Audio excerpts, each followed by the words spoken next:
Mormonism with the Murph, where we do a fair and objective analysis of the Church and its truth claims, its history, doctrine, and policy.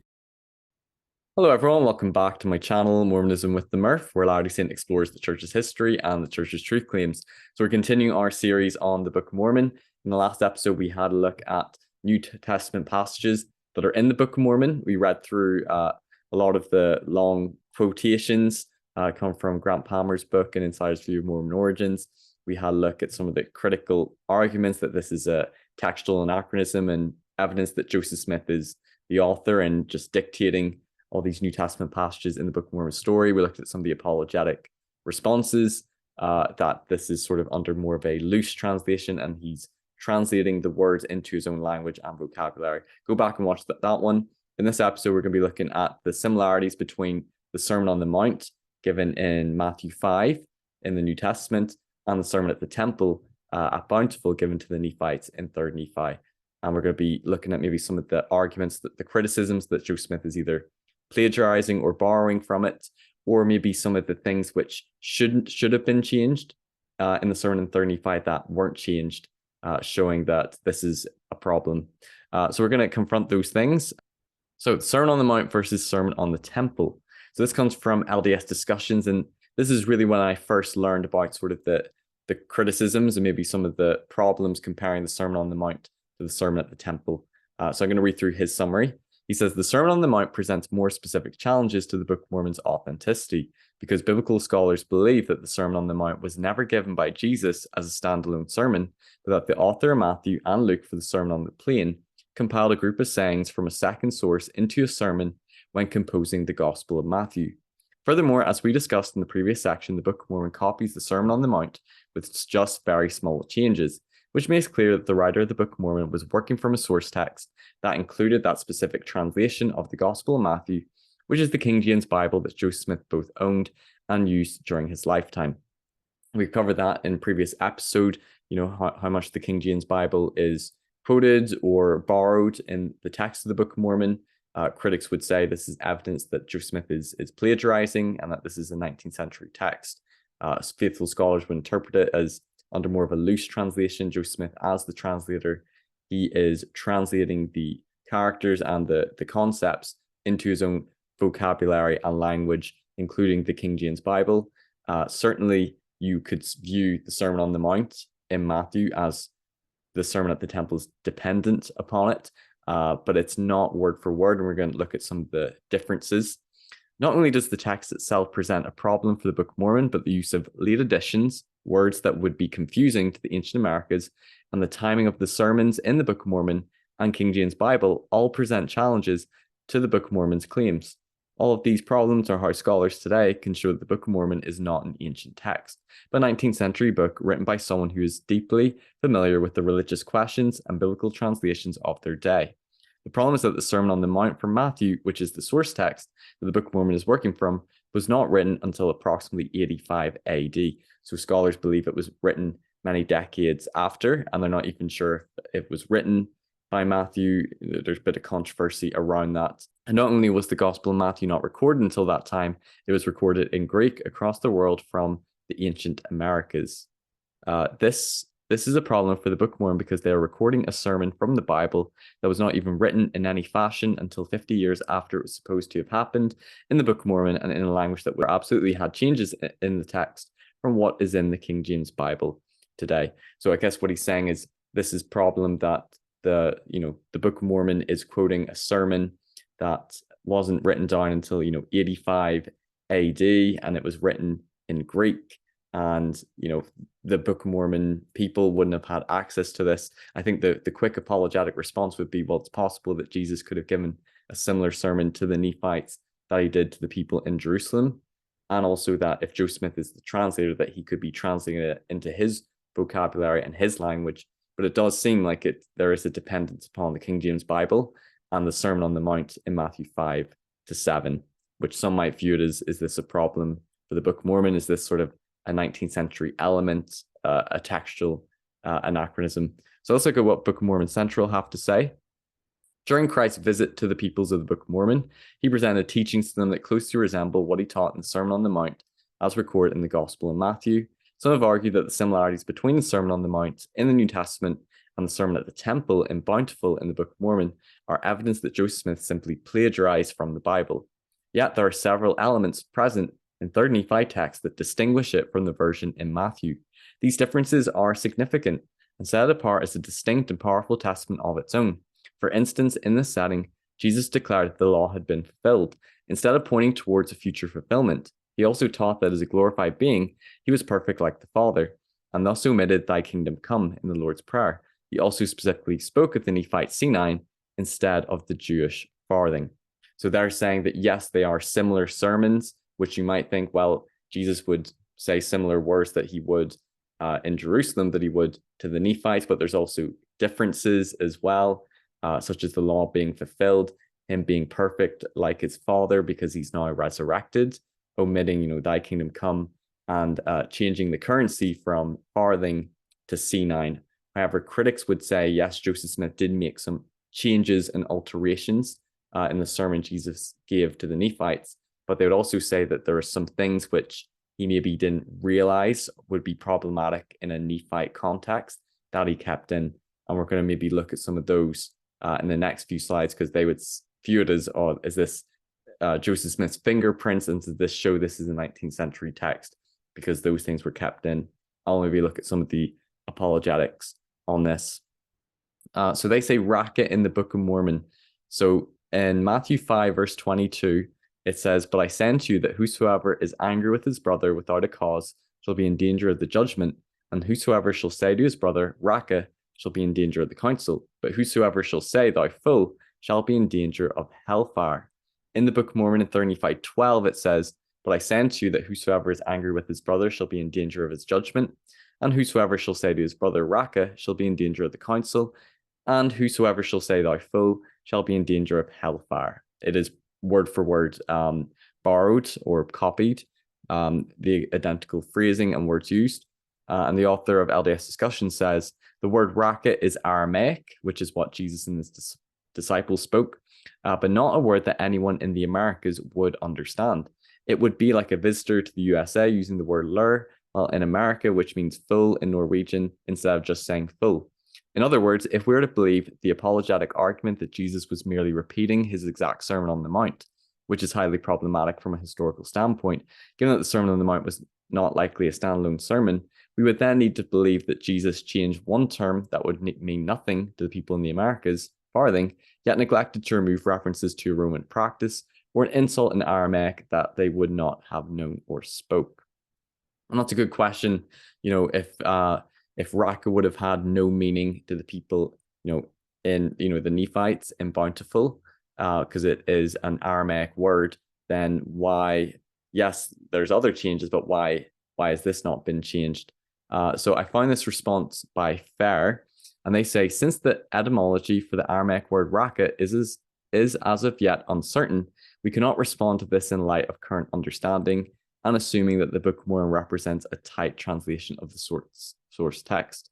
If the translation is tight, one may believe that the word was spoken and understood if Raca has origins to before the time of Lehi's departure from Jerusalem. So they're saying that if the Aramaic word may have been brought over from Lehi's departure, they may have been familiar with it. Again, I don't know if this is a strong apologetic argument. I'm actually not too sure if they would have known Aramaic.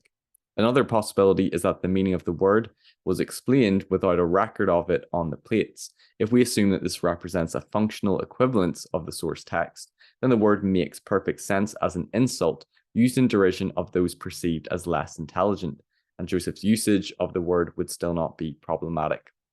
So they're saying that the word Raca may not have been what was on the gold plates, but as a functional equivalence, Joseph Smith, as the translator, could have used the word Raca as an equivalent to whatever word might have been used in there, and that translation is always in the translator's vocabulary. But I would say that it's probably likely that Joseph Smith didn't know that Raca was an Aramaic word, and a critic would say, oh, well, the reason this has been brought forth into Jesus' sermon at the temple is because Joseph Smith wasn't aware of this, and this is sort of a fingerprint or a problem showing that this is really Joseph Smith borrowing or plagiarizing from the Sermon on the Mount. Late additions, so in the Lord's Prayer and the Sermon on the Mount, just as we noted with the King James Bible as a whole, the writer of the Book of Mormon brought in material that was a late addition to the manuscript. In Matthew's Sermon on the Mount, the Lord's Prayer is in Matthew 6, as it is in 3 Nephi 13. The ending of the Lord's Prayer is considered a doxology that was not present in the earliest manuscripts of Matthew, specifically Matthew 6:13, which is the same as 3 Nephi 13:13, which says, "For thine is the kingdom and the power and the glory forever and ever. Amen." So what they're saying is that this ending of the prayer known as the doxology, which is in Matthew 6:13 and 3 Nephi 13:13, which we say at the end of the Lord's Prayer, wasn't in the earliest manuscripts. So he's saying that this is a problem. This is a later addition, which wasn't in the original manuscripts, calling the question if Jesus said this as part of the prayer, and then is this not a problem? Then why is this showing up in 3 Nephi if Jesus never said this, if this was not in the earliest manuscripts? Oh, it's just because Joseph was quoting from the Gospel of Matthew and he didn't realize that this was a late addition. So we're going to look at an apologetic response. This comes from John Welch, and I'm going to include his article in the description. He says, "It is well known that the earlier Greek manuscripts have no doxology at the end of the Lord's Prayer. They end abruptly with 'Deliver us from evil,' and it's similar to the long ending of Mark, which we'll do in a following episode. I think it's verses 9 to 20 in the earliest Mark manuscripts aren't there. And the Book of Mormon quotes a passage which is near identical to the long ending of Mark. And critics say, well, this wouldn't have been on the earliest manuscripts, and Joe Smith wouldn't have known this, so this is a problem for the Book of Mormon. But going back to John Welch's quote, "In this respect, they resemble and may have been changed to conform with Luke 11:4, which also ends, 'But deliver us from evil.' The Sermon at the Temple, along with later Greek manuscripts and the KJV, conclude with the doxology.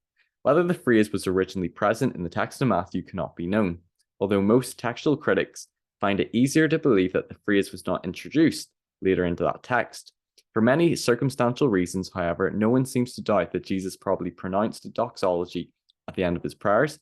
The only question is how early such a thing found its way into the text of the Gospel of Matthew.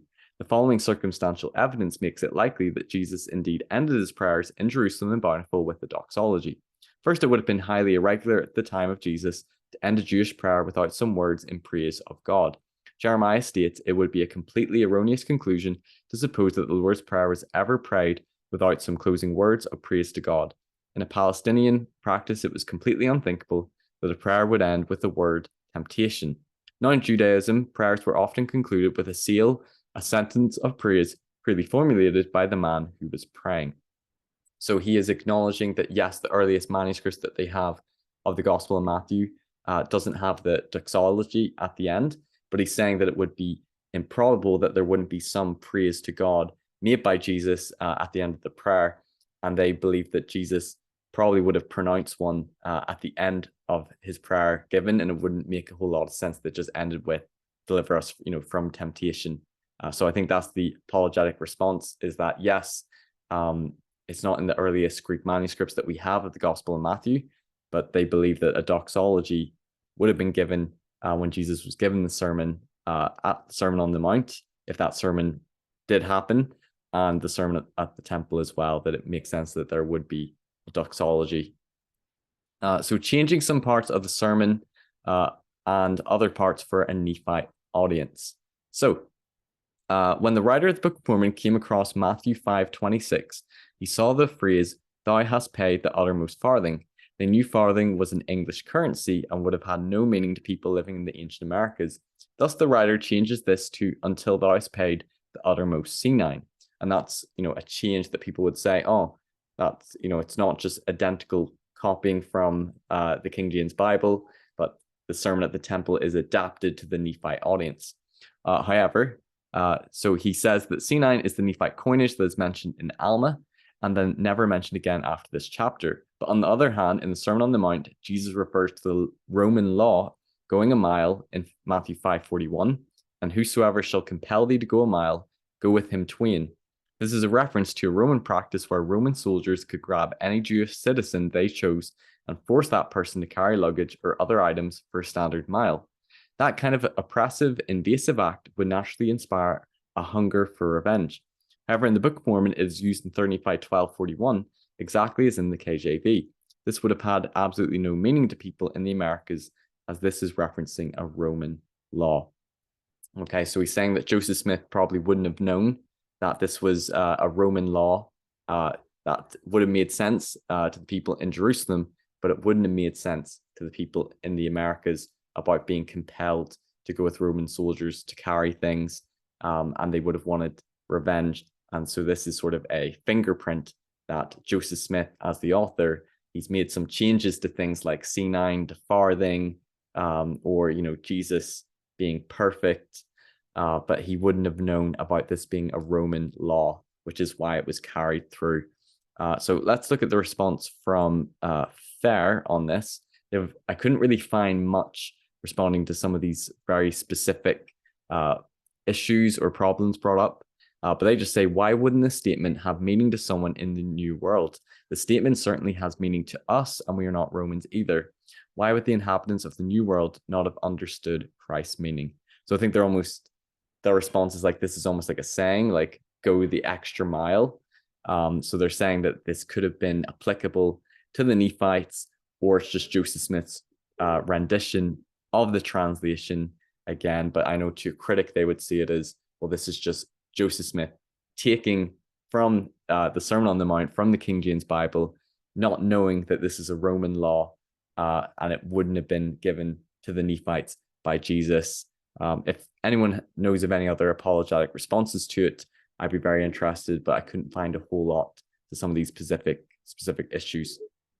So this is just Book of Mormon's central sort of general response to why a similar sermon given to the Nephites.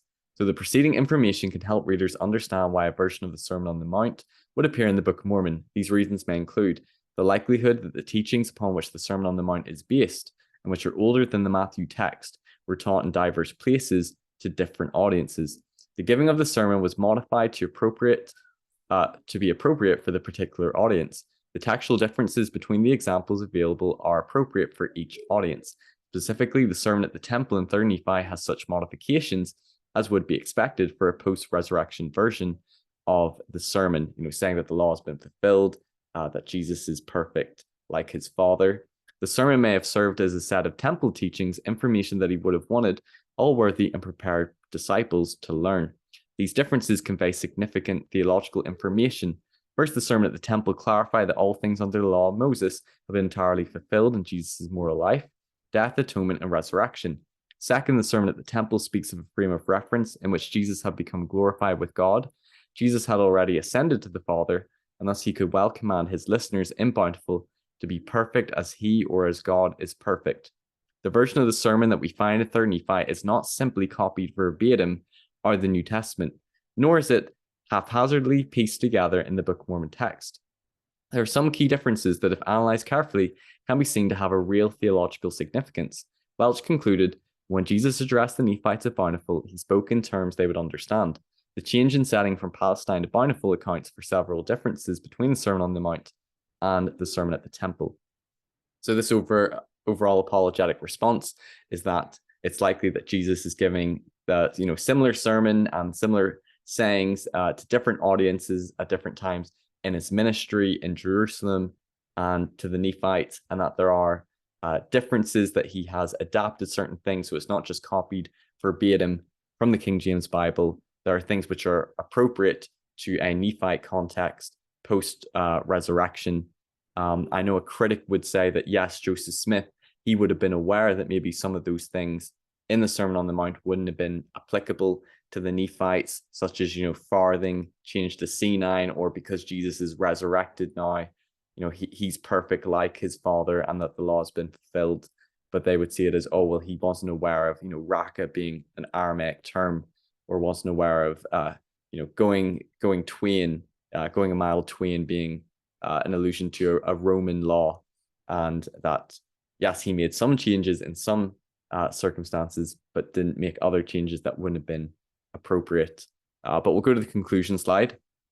The Sermon on the Mount is very similar to the sermon at the temple in 3 Nephi 12 to 14.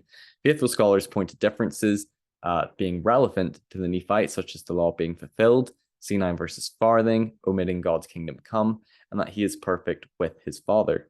Some biblical scholars believe the Sermon on the Mount was not a sermon given by Jesus, but a compilation of sayings from an unknown Q source not written until around 70-80 AD.